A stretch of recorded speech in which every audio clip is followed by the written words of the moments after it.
Hey, sports card collectors and investors, my collectibles friends. Hey guys, we made it to Friday. We're at the end of the week. We are to the weekend. I hope that everyone is staying safe, having a really good week so far, wrapping it up in a good way. I just hope everyone is doing well. You know, it's a weird time, and I hope that everybody is doing well that's watching. Thank you for tuning in. Today's going to be a really fun one, guys. I'm doing a collaboration video with Brad, the comeback card investor, as well as Borys from the Hobby Box, two of my hobby buddies. They're both from Tampa. I actually lived in Tampa for a while myself. But we've grown to be good friends over the last, 6 months or so, and we were going to do this kind of collaboration together. It would be interesting. We're all doing individual videos talking about the same subjects, kind of throwing in our 2 cents on these subjects. So I'm excited to cover it. But before we get into it, housekeeping items first. Guys, you know we're doing our big 5,000 subscriber giveaway. The paintings you see behind me were done by my mother-in-law. She painted them. And we are giving away 2 of these paintings. On December 31st, we are going to do random picks from 2 subscribers. So all you have to do, guys, subscribe to the channel and just comment on one of my 300 plus videos on the channel, and you are entered into the randomizer to win a painting. You will then send us 3 options as to which cards you would like painted. We will pick one that we feel like we can do and deliver on, and we will make that happen for you. So that is our thank you to the community. Guys, I've had an absolute blast over the last, 8 months now, building this channel and this community with you guys, and I'm so happy that you are here. Also, so as far as lives go, I've got a live on Monday night with Flipping Steve, YouTuber Flipping Steve, another great channel. I love watching Steve and kind of just all the things he goes through when he's buying and selling sports cards. He'll be on my show on Monday night, and then on Tuesday night, super excited to have Chris from House of Jordans and Card Ladder, co-founder of Card Ladder, will be on Tuesday night. So really, really pumped for what we've got coming up, and excited to have you here. So thank you very much for joining. Let's go ahead and get into this, guys. Let's not waste any more time. Let's dig into these topics that Brad wants to cover. A few weeks ago, Brad made a video called What Sports Cards to Buy Into, and wanted it to do kind of a collaboration with me and Borys as kind of a sequel to that, a part 2 where we throw in our 2 cents. And that's what's happening today, guys. We're going to throw it all out there, and we'll see what happens. So here it is. So the first topic that we are going to cover is what positions to invest in. Now, just full disclaimer, buy what you want, obviously. Look, this is like, I always say this on my channel, not a buy it now or sell it now type channel. I'm not a card oracle or anything. I don't pretend to be. I just like talking about cards. I think you know that by all the different videos I'm putting out, and then also live streams. I like talking about cards. I like buying and selling cards. I like talking about it. So I'm going to talk about certain positions, kind of in general, that I guess I would target and I think are fairly popular in the hobby, and ones that are not. And then I'm also going to focus mainly on basketball and football cards. I am not a baseball card collector. I like to talk about some of the baseball cards that I like and some of the cards that are hot in the hobby. I think it's important to talk about them, obviously. But for me personally, am I buying and selling second baseman, third baseman, outfielders? I'm not. So I'm going to talk about football, basketball, and I'll start with basketball. So it's fairly well known that the three-point shot has revolutionized the game of basketball. It kind of started with Steph Curry. That's why in the channel I talk a lot about just Steph Curry being underrated. Now, his rookie cards have gone way up over the last 12 months because I think that people have recognized that, this guy was a generational type player, transformative player. Not like a generational talent, but like the game of basketball is played differently based on the way that Steph Curry plays. I know that it sounds like I'm like kind of talking too highly maybe of Steph Curry, but look, this guy really transformed the game. Now it's a three-point shot game. Big men don't get any love. There's no Patrick Ewings. Patrick Ewing, he's a coach now, and I think I saw an interview. I thought it was really funny because they were like, what's going on with big men? Like, do you want, Embiid? Do you think Embiid should be playing differently at his size? And it's like, but that's just not the way the game is played now. It's a three-point game. And I think that when we're looking at positions, regardless of position, it's, do you have the three-point shot? Can you shoot a three? Because the reason why people go nuts over like a Porzingis or a Bol is because you have a 7-footer that just has a nice stroke from three-point land. Not only can he get in there and dunk and rebound, but he can also hit a 30-foot J. He can hit threes, just like Steph can. The game has just absolutely revolutionized itself to where it's really a three-point game, and all 5 guys on the court shoot threes, which is kind of unbelievable, and it's really fun to watch. It makes the NBA a very, very fun league to watch. Not that I have anything against the traditional big man. I don't. I honestly, I like to see a good post-up move. But if we're looking at flashiness, Tim Duncan pops into my head. Tim Duncan has won 5 championships. He's one of the greatest players of all time and the least flashy player probably of all time for how good he was. I can just remember his shot from 15 feet out off the glass. Literally, he had that jumper that went in 95% of the time. And yeah, he had his little he had his his game, his inside game was very good. He was just the most fundamentally sound guy on the floor, and that's how Tim Duncan did his business, and that's how he dominated his competition. He was just fundamentally better than you. He wasn't necessarily more athletic. He wasn't more athletic than Shaq. He wasn't more athletic than Michael Jordan or any of these other guys he played with, but he just out-fundamentaled a lot of guys. And he was he's so underrated. But look, he's one of the better big men over the last 20 years that we've seen. And his card's really there's not enough flash. So I think that personality, flash, if we're looking at today's NBA, image, and people talk about, Instagram followers and YouTube followers and different things like that, social media followers. I think it does matter. I'm not saying if you've got a great social media presence that your cards are that much more, but it plays into today's world of everything. It's a brand. Players are more than ever a brand and an image. So, when we look at LeBron James, obviously he's won 4 championships. He might be the all-time leading scorer in the next 3 years. In 3 years, he might take that from Kareem. He might. So, as far as statistics, as far as championships, everything measures up. Not to mention, he does a lot in the community. He's popular. He's just a popular global figure. And I think that that's something you have to look at too, is just image, when you're looking at this stuff. And look, going back to the three-pointer, we want scores. Basketball card collectors, they want flashy scores. They want, we've seen it. It's Dame Lillard and it's Devin Booker and it's, it's Steph Curry and it's the, Splash Brothers. It's the guys that can hit those threes, and it's also guys with the big dunks. Wow, this guy's got unbelievable style to his game. That stuff matters when it comes to basketball cards. So, yes, stats, of course, stats are very important, and the team they're on is very important. Is it a playoff team? How good is the team? Do they have a chance of winning a championship? These are all factors to be taken into account. But for basketball, I'm definitely sticking with scorers. People always talk about defense. There's no defense in the NBA. There's no real defense. It's not it's just a different game. It's a different game than it was in 1980, 1960, 1990. It's very, very different. It's just it's a scoring league. It's all about scoring, and people want the score. So that's what you're seeing with, the Luka Doncic and the Trae Youngs, etc. You're looking for flash. You're looking for, really, I just get up in the morning thinking about this guy. 4, Golden State is 3. Rondo 3, up high and off the Caruso parachutes in. You cannot stop him. You can only hope to contain. 13. But seriously, can we talk about Caruso? That guy is so underrated. Now, granted, he plays with some of the best players in the world, LeBron, AD, but Caruso, man, with the putback dunk, give him some respect. But I digress. Moving over to football. Oh, football was kind of a drag this year for football cards.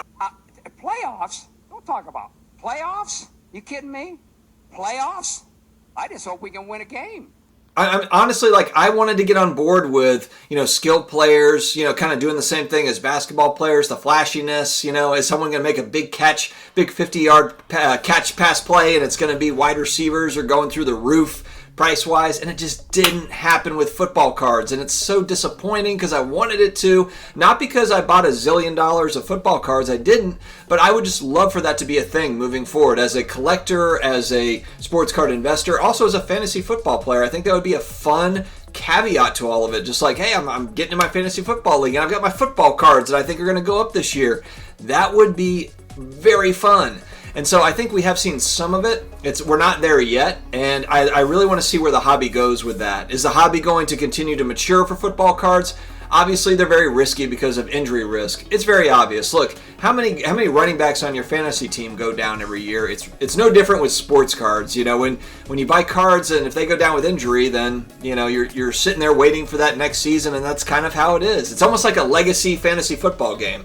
Where you've got the players over multiple years. I haven't played a fantasy football league like that, but I have a brother that has, and he talks about how fun it is. It's kind of like that in a way, with sports cards, where you're kind of buying over multiple seasons, over years. I don't know. I think it would be a lot of fun. For guys like me, we're huge into sports. It's everything. So I think that would be really fun if football cards did evolve into that. But so far, it's a quarterback-driven deal, and I know that we're always kind of saying the same thing because it really is. And it's not every quarterback either. It's for me, and it's really just like Patrick Mahomes, and I'm not buying any football until the off season. Patrick Mahomes is like the LeBron James. He's like the safe play, in football cards. And all the other guys, there's just not many. Tom Brady's prices are already pretty high. Russell Wilson's not cheap to buy into. Aaron Rodgers, not cheap to buy into.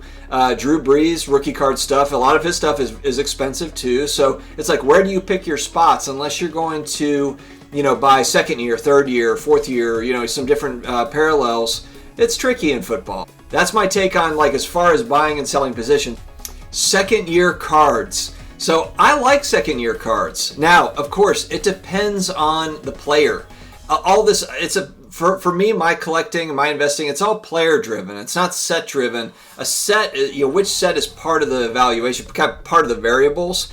But I'm buying players, specific players, brands, essentially, that I believe in with these players. So, second year cards, yeah. I bought a bunch of Luka second year cards when they came out, in March, April, May.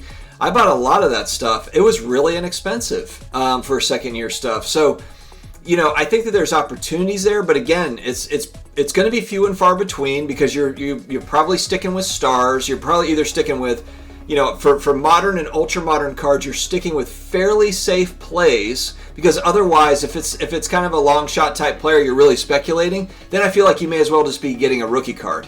You may as well, instead of buying like two $10 second year cards or four $5 second year cards, you may as well just spend $25 on a raw rookie card or something. If it is one of those players where kind of off the radar and you feel like they could grow, you may as well just stick with a rookie card of a set that's fairly popular, a Prism, a Select, an Optic, maybe a Hoops, that sort of thing. So second year cards for me are limited to stars. So veterans that have proved themselves, and then also, Luka is so young, but, Luka, Trey, you can maybe put them in that bucket for second-year cards, even though they are so young. But like Giannis, second-year cards, he's a proven star. He's a proven guy. So second-year cards for modern, ultra-modern, there's a finite number. We're looking at there's only a handful, really, modern basketball cards or football cards I'm looking at, that I'm buying into second year. Vintage is a whole nother story, guys. I have a second year Bart Starr that's fantastic. I've been big onto vintage football cards. I think they're really undervalued because there's been so much attention on vintage basketball, vintage baseball cards.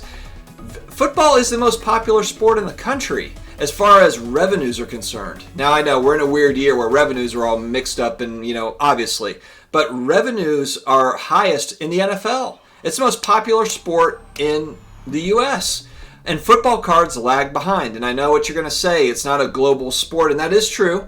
There's, the folks that are buying a lot of basketball cards in Asia and buying a lot of basketball cards in Asia and Europe, Australia, etc., Canada, they're not necessarily buying American football cards. And I respect that. The sport's not as popular, but there are so many legends in the NFL that their rookie cards are very inexpensive at a higher grade, at high grades, whether it be PSA 8s or 9s or 10s. So I kind of saw that as an opportunity, and that's a long-term buy for me, is vintage football cards. It's and I'm a big believer in it. I'm going for Hall of Famers that all over the place, whether it be, I've got a Jim Brown rookie card, I've got all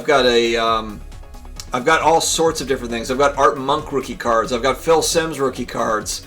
I've got all sorts of Hall of Famers because they're so low. The pricing is so low that if I compare them to the other major sports, it's kind of a no-brainer for me. Plus, I'm a huge football fan. I'm a football fan first, American football, and then basketball second, and it goes down the line. So for me, it's what I know, and I just look at the pricing and I'm like, man, these are rare cards. There's a lot of scarcity in vintage. So I'm a believer in second-year cards with a caveat to it. Serial numbered cards.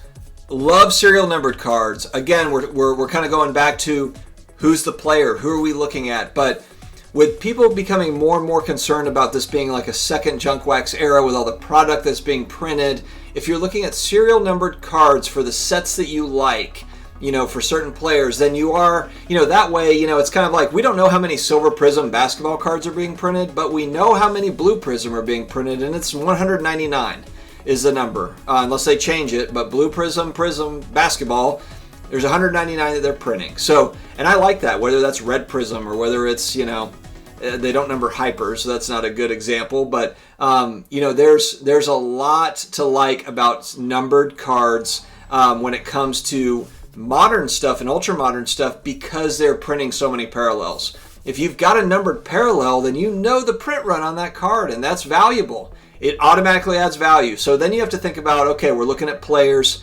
Who's got a collector base? That's what I always think about. Who has a collector base, and or who do you think will have a big collector base moving forward? And that's how I'm deciding on kind of how I'm buying and selling players, whether that be basketball or football. Because that's going to be a big thing.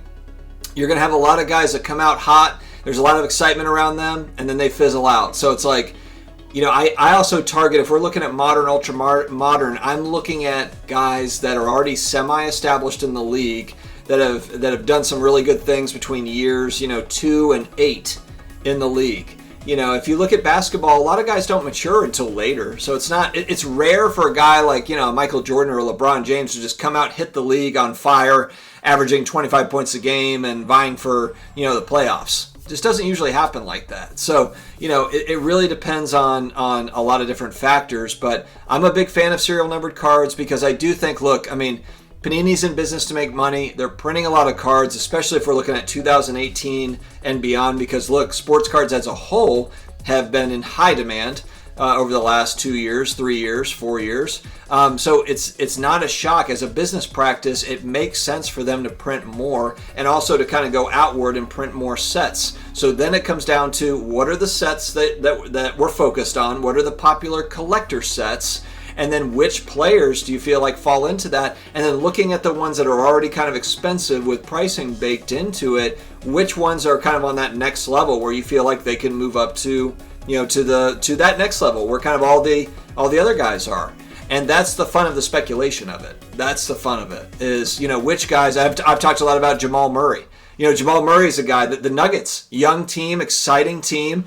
Jamal Murray is a guy that I feel like and I've showed on my mail days, I've been buying into him because I feel like he's right here, kind of right on the cusp of getting to that next level. I'm speculating. All right, Brad wants me to talk about horizontal versus vertical cards. Brad? I don't even know where to even go with it. I don't even really have an opinion. Why are you having me talk about this? I'm moving on. All right, vintage sports cards. Love them. Love vintage sports cards. I'm an 80s kid. So naturally, I'm drawn to kind of the cards. When I got back into the hobby, I bought immediately a Joe Montana rookie card and a PSA 8. I bought a Jim Brown rookie card and a PSA 3. I bought an 87 Fleer Michael Jordan and a BGS 8. So anyway, the point is I bought a lot of stuff that when I was a kid wasn't even in the realm of possibility for me to buy. And that's what made it so fun getting back into it, because it was like, oh my goodness, I've got some disposable income.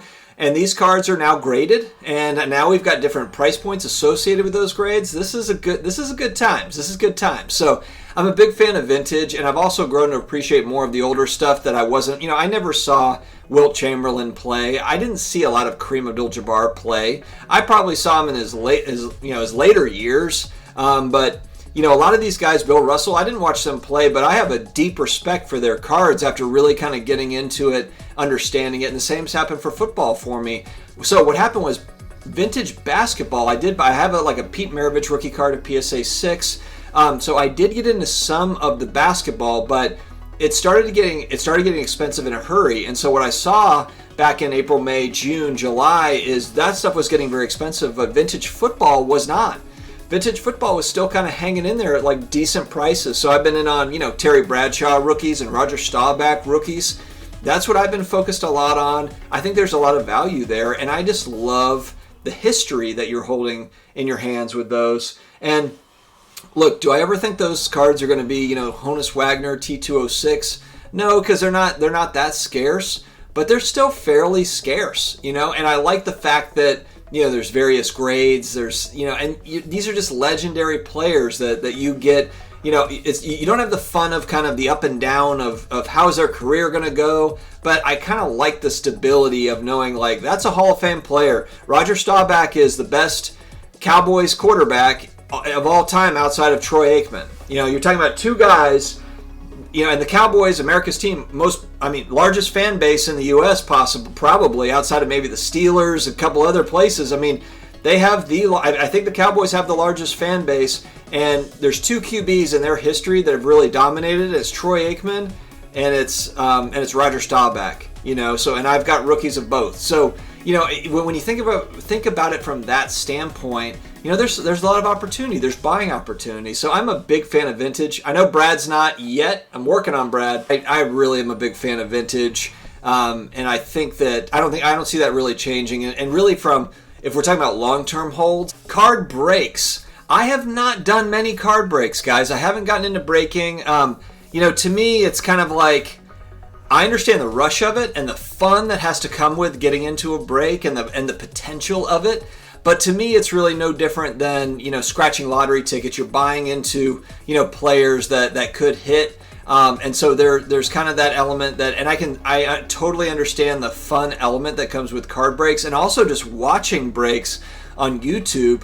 I do it too. I watch the breaks, the National Treasures basketball breaks. I get the excitement. I totally understand it, and I think it's awesome. But for me, and just with, I've got a limited budget, so it's like I would much rather buy singles of cards and just know what I'm getting and negotiate that way, as opposed to rolling the dice, on new product, especially with just how expensive new product has gotten. If we were talking about 2 years ago when like National Treasures was $500-$600 a box, then yeah, all day. But now with National Treasures at $7,000 a box, or Prism at $1,000 a hobby box, or whatever it is, $1,500, it's just gotten to a price point where for me it's more stressful. Of like, I feel like I need to get my money back some way, and that just, I don't want the stress. I like the excitement of it, but I don't want to also deal with like, man, I just put $80 down on this break and I lost $80 when I could have bought a Mike Singletary rookie card for $40 and an Art Monk rookie card for, I could have gotten I would think about like all the things I could have got with $80. So that's really my kind of hold up with case breaks. I know there are certain strategies that go with breaking that I think can be winning strategies. It's just not a thing for me. But I enjoy watching them. It's no different than like watching the guys throwing big money around at the roulette table, and winning. I want to see people win, but it's just not, I don't want to do it with my money. I like watching people doing it with theirs. And look, when someone gets a huge hit, good for them. I don't sit there and say like, oh man, I wish I had gotten that Zion. No, look, these guys are putting their money on the line, and there's a game of chance, and they won the game. So it's fun. I like the fun of breaks. But if it's someone where it's like, hey, look, I'm going to take money, out of my 401k to put it into breaking, into breaks, I'd be a little bit weary of that. So that's where I stand on card breaks. Other sets to consider. This is actually a really intriguing topic because, we always talk about Prism Optics Select. Hoops is a legacy brand, and basketball goes back to 89, 90 Hoops, but the thing that is interesting is, will these sets that we're talking about now, be popular in 15, 20 years? I think that they will be, because they've got kind of some history behind them. I think they will be, but who knows what? Maybe Chronicles will be very popular. Maybe, some of these other sets will come out and be popular. Who knows? And so I think that's very interesting. For me, I think it really depends on the player. If you're just a big, Luka Doncic fan, and you just want to get, like, maybe you don't want to pay $1,000 for an optic base PSA 10 rookie card, but there's a really sweet Chronicles card that's maybe numbered that's $500, and you love the way that it looks, and I mean, you want to take a gamble on maybe that set kind of doing well over time, that makes a lot of sense to me because, look, I'm buying into players, so the sets are what I've got a Luka Doncic Crown Royale rookie card in a PSA 9. I love that card. I love the look of it, but that's not a popular set. You know, so I think it just comes down to, you know, what's your risk threshold? Do you think that set's gonna, you know, go up over time? And then also collectability. Is it the collector side of you that's like, you know what, I just want to have a bunch of different Luka Doncic rookie cards, and I'm okay that it's not a prism. I would just say if I was going to buy like Chronicles or something, I'd be looking for scarcity because there are so many sets. How many rookie cards does Luka Doncic have? 100, 200 different variations and parallels, I mean, between the sets? A lot. He's got a lot. So it's like if you're going to go outside of the regular kind of popular sets, if it was me, I would stick with numbered stuff. Stuff that you know is rare. It's got some scarcity to it, and try to find values there. Because again, there's so many cards out there. There's so many different options. It's really, you're trying to figure out where is that value and how can you get more for your money. So maybe you can buy 2 or 3 of these Lukas as opposed to just, you know, overspending on one. I like it. So, guys, I'm excited for 2021. I can't believe that we are almost at the end of 2020. It's been an amazing year for my channel. I appreciate, you know, Brad inviting me to do this, and also Borys is going to be releasing this video. So I'm sending you off to Borys at the Hobby Box. His channel is the Hobby Box. You probably know him. He does a lot of really awesome videos, and Borys is one of my buddies. You'll recognize the beard on Borys. He's got a legendary beard. Check out his video on these topics as well. And guys, if you haven't subscribed yet, please do so, and we will see you again next time. Take care.